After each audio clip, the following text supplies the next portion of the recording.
Bab 1214 Apa akan punya anak? Di udara, Mileye berdiri dalam diam. Bahkan, apa yang dikatakan Saveramu, dia sendiri telah memikirkannya dengan serius. Namun, sebagian besar waktu dia juga tidak berdaya. Sama seperti sekarang, dia tidak keluar dari 5 dimensi, tetapi ada musuh di 6 dimensi. Dari mana datangnya musuh-musuh ini? Mileye tidak memprovokasi orang-orang ini. Beberapa musuh diperoleh, tetapi beberapa musuh bawaan. Pada saat ini, sesosok di kejauhan tiba-tiba melonjak ke langit. Itu wanita sebelumnya. Saveramu mencibir, ingin pergi. Sudahkah kamu bertanya padaku? Setelah selesai berbicara, dia dengan lembut menarik tangan gioknya. Duar. Di langit yang jauh, wanita itu jatuh tepat di depannya dan Mileye dari langit. Wanita itu menatap Saveramu. Saveramu memandang Mileye, bunuh dia. Mileye membeku. Wanita itu melirik Mileye dan tidak berkata apa-apa. Saveramu menatap langsung ke arah Mileye, bunuh dia. Setelah hening sejenak, Mileye tersenyum dan berkata, aku tidak mau. Saveramu memandang Mileye dan tidak berbicara. Mileye terkekeh dan berkata, Lydia, dia tidak pernah menyuruhku melakukan atau tidak melakukan apapun, karena dia ingin aku hidup sesuai dengan ideku sendiri. Nona Tiandao, aku tahu, kamu telah banyak membantuku, dan kamu berkata begitu banyak untuk aku sekarang, itu juga untuk kebaikan aku sendiri. Tetapi aku tidak ingin menjadi orang yang kamu inginkan. Aku adalah aku bukan boneka siapapun. Aku tidak ingin menjadi orang yang tidak memiliki garis bawah. Setidaknya, aku tidak akan pernah melakukan sesuatu yang bertentangan dengan keinginan aku untuk menjadi lebih kuat. Setelah Saveramu memandang Mileye sejenak, dia tersenyum, lalu menatap wanita yang tidak jauh dari Mileye. Kamu bisa hidup. Wanita itu tidak berbicara. Saveramu tiba-tiba berjalan ke Mileye, lalu berkata, Mileye, dalam hidup ini, hanya ada sedikit orang yang dapat melakukan hal-hal yang tidak bertentangan dengan keinginan mereka, karena orang ada di dunia dan tidak bisa melakukan semua sesuai keinginan mereka. Kamu cukup kejam, tetapi tidak cukup kejam. Dengan kata lain, kamu akan menjadi kejam hanya ketika orang lain menyentuh garis bawahmu. Tentu saja, jika seseorang terlalu kejam dan tidak memiliki kebajikan, dia pasti orang yang tidak menyukaimu. Kamu bisa mengumpulkan begitu banyak orang di sekitar Anda, bukan hanya karena wanita bergaun polos, tetapi juga sebagian besar alasannya adalah karena tentang dirimu sendiri, karena kamu cukup baik untuk orang-orangmu sendiri. Tapi, berbicara tentang ini, dia berhenti, kemudian berkata, aku khawatir suatu hari kamu akan bertemu dengan seseorang sepertiku, karena jika demikian, kamu akan kalah total. Terutama wanita, beberapa wanita yang kalau menjadi kejam, 1000 kali lebih mengerikan dari yang kamu bayangkan. Jelas, dia mengacu pada wanita di sebelahnya. Mileye hendak berbicara, ketika Saveramu tiba-tiba menunjuk wanita yang tidak jauh darinya. Seperti dia, kamu tahu dia datang ke alam semesta ini untuk melakukan apa? Mileye melirik wanita itu, lalu menggelengkan kepalanya. Tidak peduli apa yang dia lakukan, aku tidak boleh berhubungan seks dengannya dengan paksa. Meskipun aku tidak melakukannya secara sukarela, itu salahku, itu salahku. Aku akan mengakuinya. Dia tidak malu dengan paksaan semacam ini. Mendengar kata-kata Mileye, wanita itu melirik Mileye dan tidak berbicara. Setelah melihat Mileye sejenak, Saveramu tersenyum dan berkata, pernahkah kamu memikirkannya? Seperti yang aku katakan sebelumnya, jika kamu gagal, teman-teman di sekitarmu dan para wanita di sekitarmu, mereka itu akan menjadi sangat menyedihkan, karena sejak zaman kuno, yang kalua akan mati atau lebih buruk dari kematian. Saat itu, musuh kamu tidak akan berbicara dengan kamu tentang kebaikan dan keuntungan. Tidak ada batas bawah sifat manusia. Karena manusia bukanlah hewan, hewan hanya makan saja, sedangkan manusia akan menjebak. Mereka akan melakukan apa saja demi uang dan menjadi lebih kuat. Mileye melihat langsung ke Saphira Mu. Orang lain tidak memiliki garis bawah, itu urusan orang lain, tapi aku, Mileye, memiliki garis bawah. Jika seorang pengusaha tidak memiliki garis bawah, dia adalah pencatut. Jika seorang pria tidak memiliki garis bawah, maka dia adalah binatang buas, karena hanya binatang buas yang bisa melakukan apa saja. Kejam, tidak berarti tidak ada garis bawah dan tidak ada prinsip.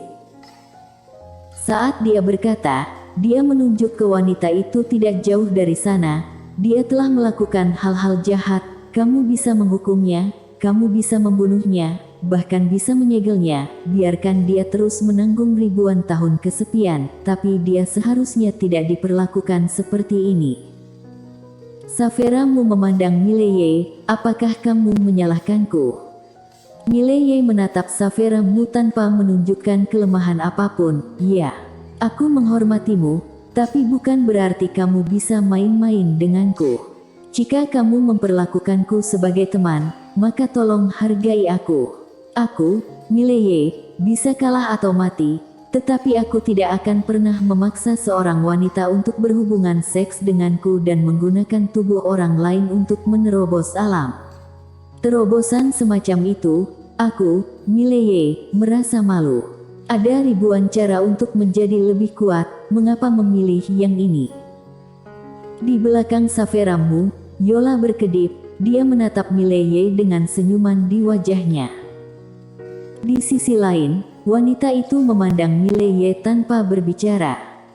Saphira Mu tersenyum dan berkata, sepertinya aku terlalu banyak membuat masalah. Mileye berkata dengan suara yang dalam, kamu pernah mengatakan kepada aku bahwa master yang kuat tidak boleh memaksakan kehendak mereka pada orang lain, jadi mengapa kamu ingin memaksakan kehendakmu sekarang padaku? Jadikan aku apa yang kamu inginkan. Saphira Mu memandang Mileye, aku tidak ingin kamu menjadi orang yang aku inginkan, aku juga tidak ingin kamu menjadi bonekaku, aku hanya ingin kamu menjadi lebih kejam. Di dunia ini, jika orang tidak kejam, mereka tidak bisa berdiri kokoh. Mileye terdiam. Saphira Mu berkata lagi, aku tahu karaktermu, memaksamu untuk berkultivasi dengan wanita yang tidak kamu kenal bukanlah gaya hidupmu, itu bertentangan dengan hatimu, tetapi aku ingin memberi tahumu.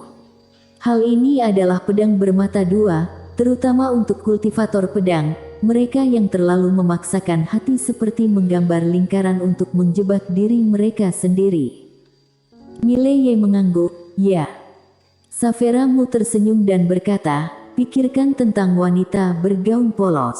Dia membunuh saat dia mau dan dia tidak membunuh saat dia tidak mau. Apa hatinya? Mileye terdiam. Saphira Mu berkata lagi, pikirkan dengan tenang. Ini adalah tingkatan alam di atas niat pedang. Tidak ada batasan dalam pikiran, pedang tahu bebas. Mileye melirik Saphira Mu, Saphira, menurutku idemu salah. Saphira Mu tersenyum dan berkata, katakan padaku. Mileye berkata dengan suara yang dalam, aku pikir menjadi manusia adalah memiliki garis dasar dan prinsip. Jika seseorang tidak memiliki garis dasar dan prinsip dalam hidup, aku tidak tahu tentang orang lain. Bagaimanapun, aku memiliki prinsip seperti ini, kalau orang tidak menyerangku, aku tidak akan menyerang orang lain. Jika orang menyerangku, aku akan membunuhnya. Saat dia berkata, dia menunjuk ke wanita yang tidak jauh darinya. Masih kalimat yang sama, kalau dia adalah musuhku, aku akan membunuhnya tanpa ragu.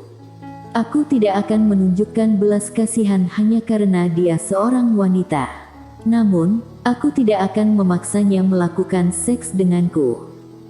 Pada saat ini, Yola di samping tiba-tiba menarik lengan baju Saphira Mu. Safera, menurutku apa yang dia katakan benar.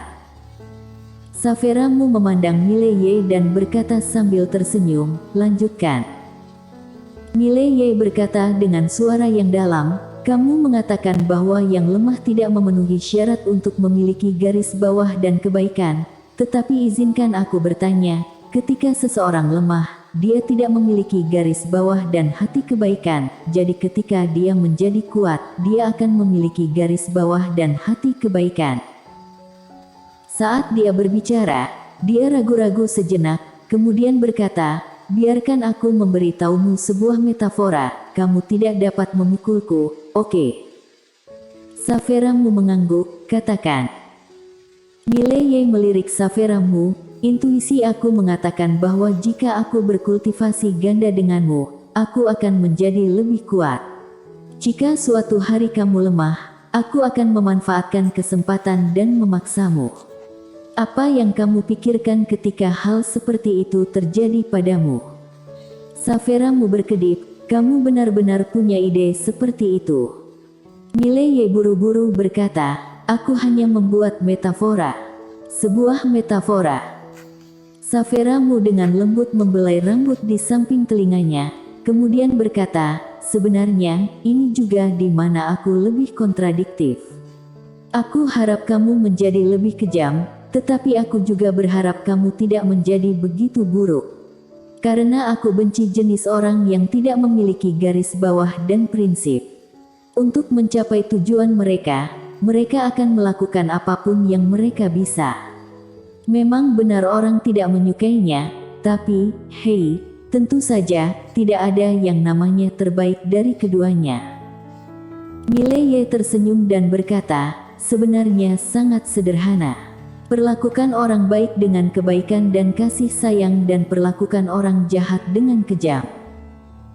Safera Mu memandang Mileye, setelah sekian lama, dia tersenyum dan berkata, itu benar. Saat dia mengatakan itu, dia menunjuk wanita di samping Mileye, lalu langsung menyegel basis kultivasi wanita itu.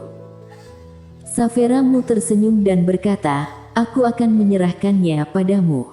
Apakah akan membunuh atau melepaskannya, kamu membuat keputusan sendiri. Aku harus mengingatkanmu, jika kamu melepaskannya, kamu akan berada dalam masalah besar. Setelah selesai berbicara, dia mengembalikan menara penjara alam ke Mileye, lalu menghilang ke langit bersama Yola. Di ujung jauh langit, di mana Mileye dan wanita itu tidak bisa melihat, senyuman di wajah Safera Mu berangsur-angsur menghilang. Yola berkata dengan lembut, apakah kamu marah? Safera Mu menggelengkan kepalanya, tidak. Yola melirik Safera Mu, tetapi tidak berbicara. Safera Mu berkata dengan lembut, aku tidak marah, atau lebih tepatnya, aku merasa sedikit lega. Apa yang dia katakan benar. Jika seseorang tidak memiliki garis bawah dan prinsip ketika dia lemah, apa dia masih akan memiliki garis bawah dan prinsip ketika dia menjadi kuat? Aku melakukan ini karena aku terlalu tidak sabar. Tapi tidak ada yang bisa aku lakukan. Aku tidak punya banyak waktu. Yola berkedip, apa maksudmu? Safera Mu tersenyum dan berkata, alam semesta ini membutuhkan seseorang dengan garis bawah dan prinsip, jika tidak, itu tidak akan diperlakukan dengan baik. Aku melihat orang yang tepat, ayo pergi, aku akan mentraktirmu untuk memanggang ikan. Setelah berbicara, dia membawa Yola dan menghilang di ujung langit. Setelah Safera Mu menghilang, Mileye menyingkirkan menara penjara alam, lalu memandangi wanita di sebelahnya. Wanita itu tampak tenang, tidak menunjukkan tanda tekamu kebahagiaan atau kemarahan. Setelah hening sejenak, Mileye berkata, bagaimana kalau kita bicara? Wanita itu tidak berbicara. Mileye tertawa, kamu bisa bunuh diri, tapi kamu tidak melakukannya, jelas, kamu tidak ingin mati, jadi, kita bisa bicara. Wanita itu memandang Mileye, apa yang kamu bicarakan? Mileye berkata dengan serius, kamu tahu, kita sudah memiliki hubungan dan aku juga terpaksa. Jika kamu ingin membalas dendam, aku sarankan kamu menemukan wanita tadi, namanya Saphira Mu. Dia tidak terlalu kuat, setidaknya, dia tidak bisa mengalahkan wanita bergaun polos. Wanita itu menatap Mileye tanpa berbicara. Mileye berpikir sejenak, lalu berkata, aku pikir ada dua kemungkinan di antara kita. Kemungkinan pertama adalah kamu mengikutiku, ditaklukkan oleh pesonaku, dan kemudian menjadi wanitaku, menyerah padaku. Wanita itu memandang Mileye, mencibir dan tidak mengatakan apa-apa. Mileye mengangguk, mari kita bicara tentang kemungkinan kedua. Kemungkinan kedua adalah kamu untuk sementara berkompromi dan mengikutiku, lalu setelah dasar kultivasi pulih, bunuh aku dan balas dendam pada Saphira Mu. Mata wanita itu perlahan tertutup, dia mengepalkan tangannya erat-erat, tidak tahu apa yang dia pikirkan.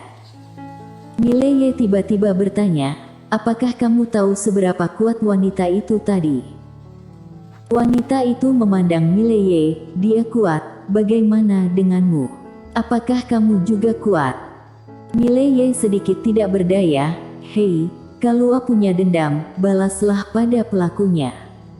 Hubungan buruk antara kamu dan aku ini semua disebabkan oleh dia. Bahkan jika kamu ingin membalas dendam, kamu harus pergi padanya. Wanita itu berkata dengan marah, apakah menurutmu aku bisa mengalahkannya? Mileye tercengang. Kamu tidak bisa mengalahkannya, jadi kamu mengalahkanku. Wanita itu menatap Mileye, apakah hubungannya dengan aku, kamu atau dia yang melakukannya? Mileye berkata, aku melakukan itu denganmu, tetapi dia yang melakukannya. Aku juga seorang korban. Wanita itu mencibir, aku benar-benar tidak berharga untuknya. Dia melakukannya untukmu, tetapi kamu tetap menyalahkannya. Apakah kamu adalah pria persetan? Mileye memandang wanita di depannya dengan heran, sirkuit otak wanita ini berbeda dari orang normal. Mileye memandangi wanita itu, lalu berkata, sepertinya kamu ingin berbicara denganku, karena itu, lalu mari kita bicara. Sebelum kita berbicara, aku ingin menasihatimu, jangan berpikir bahwa kamu berhubungan seks denganku, aku akan menghidupimu. Aku, Mileye, memiliki banyak wanita. Wanita itu memandang Mileye dan tidak berkata apa-apa. Mileye melanjutkan, kamu ingin hidup dan mendapatkan kembali kebebasan, tidak apa-apa, tetapi gadis harus menyetujui satu syarat. Selama kamu menyetujui syaratku, aku dapat memulihkan kebebasanmu. Dia benar-benar ingin membiarkan wanita ini pergi, tetapi wanita di depannya sedang dalam kondisi escape. Nah, kalau dibiarkan begini, dia mungkin tidak akan bisa menghentikan perempuan ini. Karena itu, dia hanya bisa memilih cara yang bijaksana. Wanita itu menatap Mileye, tanpa ekspresi, apa, kamu ingin memperbudakku?